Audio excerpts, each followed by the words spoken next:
Hello नमस्कार friends, सोमपीस चॅनलमध्ये पुन्हा एकदा स्वागत आहे। तर आज मी तुम्हाला ही जी चादर दाखवते त्याच्यावरती मी फॅब्रिक पेंटिंग करून दाखवणार आहे।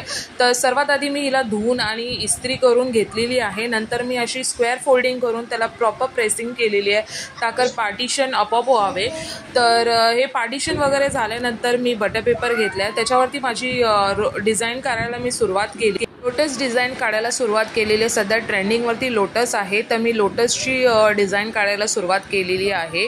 तर आपल्याला जी हवे ते आपण घेऊ शकतो, ते तर आपल्याला माहितीच आहे। तर मी अशी काही साधीशी डिझाईन काढलेली आहे। तर मग मी माझी चादर घेतलेली आहे आणि मी चादरचे बघितलं ओपन करून की प्रॉपर स्क्वेअरिंग झालेली आहे। मग मी माझी ट्रेसिंग करायला सुरुवात केलेली आहे। बटर पेपर चादरीच्या खाली ठेवून मग त्याच्यावरती मी पेन्सिलनी ट्रेसिंग केलेली आहे। ह्याचे वेगळे प्रकारही येतात, म्हणजे अगर आपल्याला प्रिंट उठवायची असते तर आपण बाहेरही देऊ शकतो प्रिंट उठवायला, किंवा आपण घरातही करू शकतो। तर त्याच्यासाठी पण एक ट्रिक असते की जे कागद असतो त्याला टिपक्या आणि सुईच्या मदतीने हे करतात आणि नंतर मग त्याच्यावरती कलरिंग करून ते प्रिंटिंग करतात। त्याची प्रोसेस मी कधीतरी दाखवेन, पण ती खूप लॉंग आणि रिस्की प्रोसेस आहे। म्हणजे आपली चादर वाईट असेल तर ते मुळीच करू नये, कारण खराब होण्याची शक्यता जास्त असते। तर मी इथे आता पर्पल घेतलेला कलर आहे, म्हणजे पिंकिश पर्पल हा कलर आहे। खूप छान दिसतोय, लोटस कलर आहे हा। परफेक्ट पर्पल पण नाही, राणी कलर पर्पल बोलता येईल। पर्पलचा थोडा शेड वेगळा असतो, पण या बॉटलवरती पर्पल पिंकच लिहिलेला होता। ह्याच्यामध्ये कलर्समध्ये भरपूर व्हरायटीज असतात मार्केटमध्ये। मी तुम्हाला ही बॉटलचा प्रॉपर कलर आणि नंबर देईन। हा ॲक्रेलिक कलर आहे, फॅब्रिक ॲक्रेलिक कलर आहे हा। ह्याचे वेगळे कलर येतात। कलर करतानाही ह्याचं जेव्हा आपण कलर फॅब्रिकवरती करतो तर ते कागदासारखे उठत नाही। म्हणजे आपण कागदावरती जेव्हा कलर करतो तेव्हा कसं फटाक स्मूथली येतं, पण फॅब्रिकवरती तसं स्मूथली होत नाही, त्याला खूप टाईम द्यायला लागतो। मग मी हे शेडिंग केलेली आहे। आणि कलर करताना कलर जेव्हा आपण मिक्स करतो तर जास्त पाण्यामध्ये मिक्स करायचा नाही। पाण्याने मिक्स केला तर तुमचा जो कलर आहे तो पसरत जाईल, फॅब्रिकवरती कपड्यावरती पसरत जाईल। तर आपल्याला मुळीच त्याला पाणी यूज करायचं नाही। ज्याला अगर ट्रिक अँड टिप्स माहिती असतील त्यानेच पाणी यूज करावं, नाहीतर तुम्हाला जर नाही येत तर तुम्ही मीडियम वापरू शकता। मीडियमची एक बॉटल येते, ते एकदम असं बोलताना तेलासारखं असतं, जे तुमच्या कलरला फॅब्रिकवरती इझिली अप्लाय करायला देतं। तर आता माझी अशी शेडिंग झालेली आहे, तुम्ही बघू शकता मी कशा प्रकारे शेडिंग केलेली आहे। मी जास्त कलर्स बरोबर खेळली नाही आहे, मी फक्त एक व्हाईट आणि फ्लॅट पर्पल कलर यूज केलेला आहे। तर त्याच्यासोबत मी ही शेडिंग केलेली आहे, तुम्ही बघू शकता। फार भारी वाटते, हे असंच खूप छान वाटते, पण मला ह्याचा पुढचं पण करायला लागणार आहे। ब्लॅक आउटलाईन कधीच देऊ नाही। बरेच लोक ब्लॅक आउटलाईन देतात फॅब्रिकवरती, पण ब्लॅक आउटलाईन मी तर म्हणेन नको द्यायला, कारण आपल्याला जर त्याला नॅचरल फिनिशिंग द्यायचं असेल तर त्याला कधीच ब्लॅक आउटलाईन नाही द्यावी। त्याच्यापेक्षा गोल्डन कलर किंवा त्याच कलरचा डार्क, म्हणजे आता समजा हा पिंक आहे तर डार्क पिंकमध्ये आउटलाईन द्यावी, या फक्त असंच सोडून द्यावं। खूप छान वाटतं, खूप भारी वाटतं ते। ब्लॅक केल्यावरती ते थोडंसं आर्टिफिशियल लुक देतं की हां हे आर्टिफिशियल आहे म्हणून, पण नॅचरल लुक देण्यासाठी आपण कधी पण त्याच कलरचा किंवा विदाऊट तसं किंवा गोल्डन कलर देऊ शकतो। तर ते असं वाटेल की हां एक प्रकारचं वेगळं काहीतरी आहे ते। तर अशा प्रकारे मी माझ्या पेटल्सना पण शेडिंग करायला सुरुवात केलेली आहे। खूप दिवस गेले, खूप दिवस इन द सेन्स 15 दिवस मी फक्त तुम्हाला मी काम केलं त्याचे डेज सांगते आहे। ते पण मी सॅटर्डे संडेमध्ये जेव्हा माझ्या हस्बंडला सुट्टी असते तेव्हाच करू शकते, कारण का माझी छोटी असल्यामुळे मला असं घेऊन बसता येत नाही। कारण आणि ही व्हाईट चादर आहे, आणि या चादरचं वैशिष्ट्य म्हणजे की ही 35 इयर्सपेक्षाही जुनी चादर आहे। म्हणजे माझ्या मम्मीच्या यूथ एजमधली ही चादर तिने घेतलेली। तिला एम्ब्रॉयडरी आणि हार्टकाम करायचा खूप शौक होता, म्हणजे आताही ती करते। तर तेव्हा तिने एम्ब्रॉयडरी करायसाठी ही प्लेन चादर घेतलेली बायकाळ्यावरून।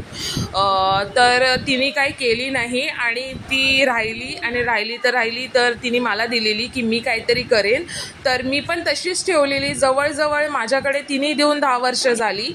तर आता मी ही करायला घेतली आहे। म्हणजे ही चादर एवढी ओल्ड आहे की 3 डेकेड्स तर आरामात गेले असतील, आणि त्या दुकानात किती वर्ष असतील ते मला माहीत नाही, पण 3 डेकेड्स हमखास या चादरीने काढलेले आहे। आणि ह्याचे फॅब्रिक तर क्वालिटी छान आहे, म्हणजे तुम्ही बघू शकता अशी, म्हणजे एवढं मस्त फॅब्रिक आहे ना ह्याचं. लिनेन आहे, कॉटन लिनेनमध्ये हा मटेरियल आहे आणि एकदम परफेक्ट आहे एम्ब्रॉयडरीसाठी आणि असं फॅब्रिक पेंटिंगसाठी पण ही बेडशीटच आहे, कंप्लीट सिंगल बेडची बेडशीट होती ही.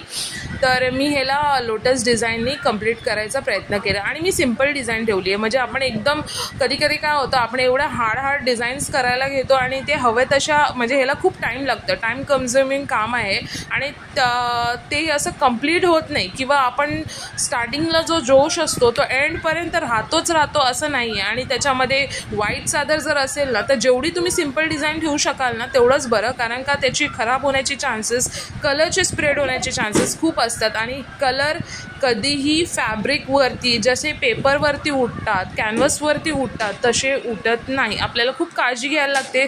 स्प्रेडिंगचं खूप टेक्निक असतात. पाणी यूज करायचं नसतं, मीडियम यूज करायचं असतं. म्हणजे मी पाणीच यूज केलेलं आहे स्प्रेड करण्यासाठी, कारण मला ती टेक्निक माहिती आहे. जास्त केल्याने आपल्या जे डिझाईन आहे त्याच्या बाहेर कलर स्प्रेड होतो.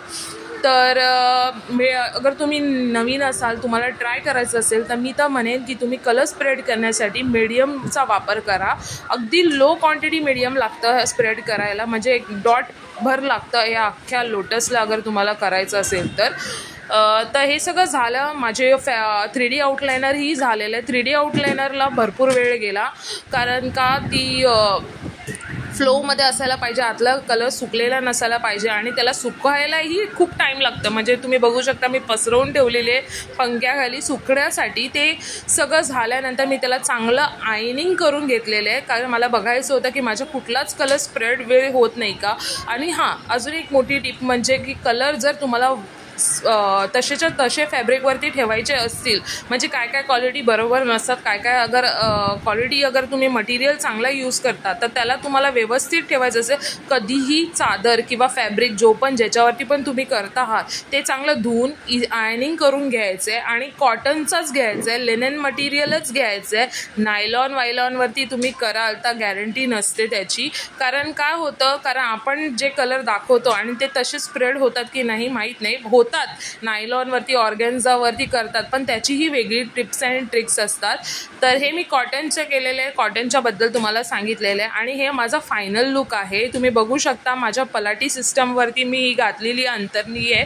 तर कसं वाटतंय नक्की सांगा. फार सुंदर दिसतंय, म्हणजे मी फोटोजमध्ये कॅच करते आहे, मला जेवढं कॅच करता येतं त्याचा लुक. पण म्हणजे रॉयल लुक देणारा हा डिझाईन आहे. तुम्हाला माहिती आहे राजेशाही प्रकारच्या डिझाईन्स आहेत, लोटस वगैरे. तर खूपच छान आणि भारी वाटते. तुम्हाला कसं वाटतं नक्की सांगा, मला कमेंट्स करा प्लीज गाईज. सपोर्ट करा चॅनलवरती. असेच नवीन वेगळे व्हिडिओज बघण्यासाठी तुम्ही सबस्क्राईब करा please. Like my channel, support my channel, subscribe my channel. Thank you.